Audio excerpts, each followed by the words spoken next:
What's going on, ladies and gentlemen? I just finished the 4K Developer Direct from Xbox. I have to say I wasn't let down. Honestly, it's exactly what I thought it was going to be. Some stealth game, which I probably thought the stealth game was going to be a little bit bigger than that, though I don't think there's anything wrong with Double Fine's game. But one thing I will have to say right off is that game should be for Switch 2, and maybe they didn't get the dev kits yet, but if not, immediately make that for Switch 2, because that's a game that fits in that world perfectly. Though, you know, most of the other people's base are not going to care much for that, but I respect creativity. We're going to get into this in a second. Game Freak, this game actually looks cool. I like it. I knew they were talented. They could always do something like that. But the two big things here that are mainly coming from Microsoft or into the Xbox division is Fable and Forza. One, I knew Forza was going to deliver. I wasn't worried about that. That's why my expectations here weren't let down or anything, because it's exactly what I thought. It was only if Fable did not deliver. And to me, did it? Yes. We'll talk about this as we get into this. So let's go. Like, comment, subscribe. You know, here we go, guys. So here's the thing. Like, I'm just going to keep this in the background. Like, we're not really obviously going to have any sound going here. But one thing I will say is that Forza, right off the bat, just blows me away. I mean, when you really think about, oh yeah, you know, let's put this in 4K. When you really think about, like, if you can't take visual peak to the next level, you know, this is straight out of England. These guys over here, they're pretty awesome. I mean, they take it to the next level. I mean, I was blown away. I love the design of Tokyo. It's the biggest they've done, as they said. They got all the cars here. When you really look at the visuals of this game and the fidelity, it blows you away. And then you think about, oh, something going to Japan and being done right. Oh yeah, this game is it right here. I know this is going to sell in Japan on PC, because obviously they don't have and on PlayStation, they don't have a Xbox base like that in Japan. But they'll probably get it on Game Pass on PC or buy it for PlayStation. You know what I mean? If they make a Switch 2 version, which I think you guys should find a way, it will sell even more copies. It's not even about it needing to even look like this. It's that availability. The availability is the most important thing here. This game definitely delivered. But like I said, I knew this game was going to deliver. But what really mattered to me is how you were going to do the Japanese implementation. I know the soundtrack's going to be fire. It's going to be a mix of Japanese artists and, you know, Western audiences as well. And then how many cars are you going to have? How are you going to tune them? They were telling you about the balance and everything in here. It looks really good. You know what I mean? I think, okay, over 550 cars or whatever. That's a lot of cars. They got even new things that are in here, kind of like the building features you can kind of do together. I think that's pretty good. You got the balance of seeing the Tokyo city and then going outside of that, where it's like, okay, yeah, you know what I mean? I really like what I'm seeing here. The immersion of just driving through there and seeing all the details. You feel like you're getting this true immersive next-gen feeling of Tokyo with the engine of the car, because all the other Forzas were pretty much cross-gen. This is a next-gen Forza. This is the thing. Not to say that the last Forza wasn't good or anything. Obviously, Forza is always amazing, but that it wasn't next-gen though. This is next-gen, set in Tokyo, set in Japan, and it looks absolutely breathtaking. I have to say, this is a game that I could say, okay, I'll buy this game day one. I don't want it on a rented service. It's a game that I want to buy. You know how I am, guys. I'm honest about things here. I need Microsoft to deliver this year as a publisher. This is not about launching this for Game Pass. It's about this doing well outside of Game Pass on PlayStation, on Nintendo, if you want to put it there, and on Steam, of course. And I have to say, I like that you included that feeling too of not just Tokyo, but Los Angeles. Like, she was coming up here, because when you really think about that, the Japanese really love that scene as well. When you think about Fast and Furious, but that's been going on in Japan for the longest. And if you guys are Initial D lovers in the anime, you know what I'm talking about, going back to the 90s. Yeah, we've been around a long time. I was born in 89, so you know, I'm an 80s guy. I just have to tell you that, yeah, that's the feeling that I wanted from Forza, and it did not let me down. And I didn't think that it was, because it's, you know, like sometimes when you look at developers, or like when you know that the game's going to be good, you don't really have any worries, but you just want to see how amazing it is. That's what I thought about Forza. I wasn't worried about this, but this was not enough to help Xbox right now. Fable needs to be really good. This is the game that I'm like, okay, yeah. I knew Forza was going to be good, but what about Fable? You guys have to knock this, because if Fable did not pull through, this would have not been good. I don't think Beast and Reincarnation is the thing for the Xbox base or for what people wanted to see from the Xbox community. That can easily be shown off on PlayStation. It can be easily shown off on a Nintendo world. It can easily be shown off in a PlayStation Direct. You know what I mean? And it's going to do fine over there. You have to have that for Game Pass for that to be what it's going to be, obviously. But when it comes to Fable, that's the game that was the big mystery, the big question mark, compared to that little clip that we got last year. A lot of people were worried about it. They're like, oh, you know what?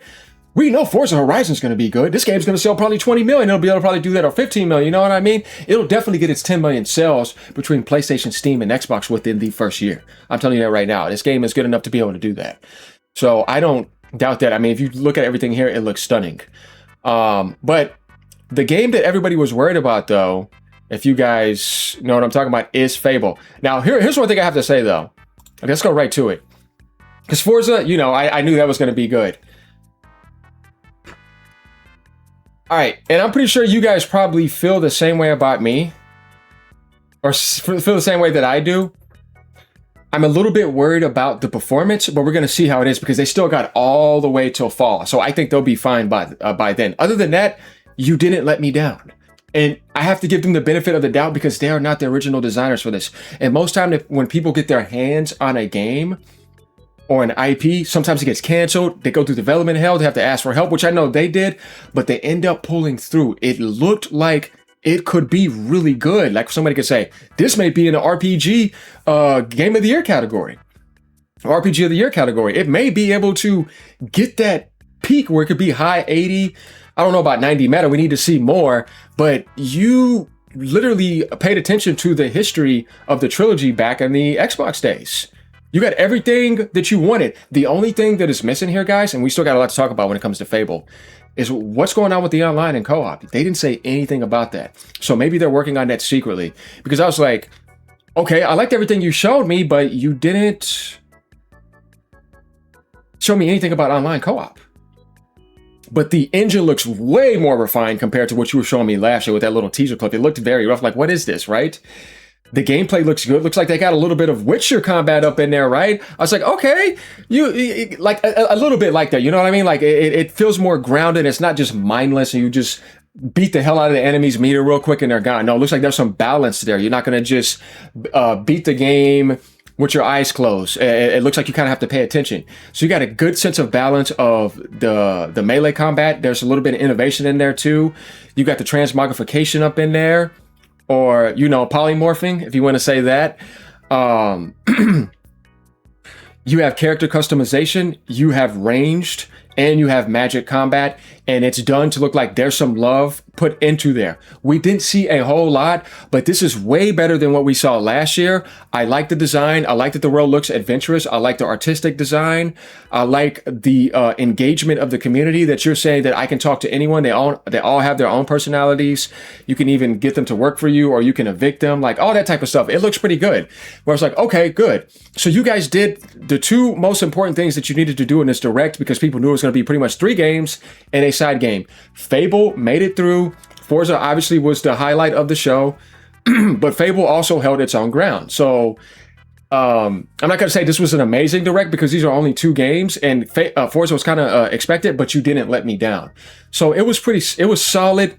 And then like in the middle, it was too shaky for making something completely epic, which I think Microsoft needed to blow the gaming industry, out of the water, where it's like, oh, everything you showed was straight fire all the way from beginning to end. No. It was too like shaky when it comes to Beast of Reincarnation for your show, though. Not that game doesn't look good. I'm getting that game. But then the Double Fine game, it just, it doesn't give you that power presentation that you want. But Fable did deliver in the end. But I know people are worried about the performance. And this is one thing I have to say. And I told you guys this before, earlier. The game is not finished. Now, if we're seeing that towards the launch window, that is going to be a problem. Because this engine, it looks incredible. But yeah, it does look like there's some FPS dips here. But that's not something I'm worried about, because we still have all the way to the end of the year. They said fall. Now, it's going all the way to September 21st and after. So we got February, March, April, May, June, July, August, September, most likely October. That's almost 9 months of development optimization. I think right now it looks good enough. You know what I mean? Not that you want to launch it in that state, but there's no way it's not going to be optimized by then. So yeah, things are going to be fine. But other than that, you guys are going to have to let me know what you think. The 2 games delivered that needed to deliver. There was only going to be 3 games. One we knew was Game Freak's game. And it's nice seeing them take that step. And Nintendo's not trapping them. Hey, man, go ahead. You know what I mean? They didn't even say anything about a Switch 2 version. Maybe that may come later. But, you know, I wouldn't get it on there. I'd get it on PlayStation 5 Pro or my PC. So, but all in all, I'm just glad that Fable looks like it can be a good game. It's not something where you're like, I'm very worried, oh man, this is going to be bad. Looking at everything here, it looks good. You know what I mean? I'm not disappointed here. I'm like, okay, we got a good game on our hands. It can at least like be a B game, like no matter what. So leave some comments down below. Let me know what you guys think. I got obviously another video coming after this about sales. So I don't think that that's going to be negative. No, it's just talking about what happened in 2025 because that's what it's about. But other than that, Xbox has some type of traction right now to actually talk about. Later, y'all. Peace out. Have a great day. I hope to see more Fable. And let me know if you guys are disappointed by not getting an announcement for the co-op or the online, because I noticed there was kind of like not talked about. Or do you not care? You'd rather have a single player immersive experience without having online co-op. I think having online co-op could actually add more replay value to this game with different characters and customizations and different outcomes. I don't know. That's just me though, because obviously when you think about games like Fallout, Elder Scrolls, and Witcher, and those huge single player games like Breath of the Wild, they don't have online and they blow up and win Game of the Year. I'm not saying Fable's going to win Game of the Year because we need to see a lot more. There's a lot of competition coming out this year, but when you think about the history and honoring it, it was co-op. So that's something that needs to be addressed, but they didn't say anything. I'm not saying that that means it's not going to be there, but you guys got to get what I mean. Later, y'all. Peace.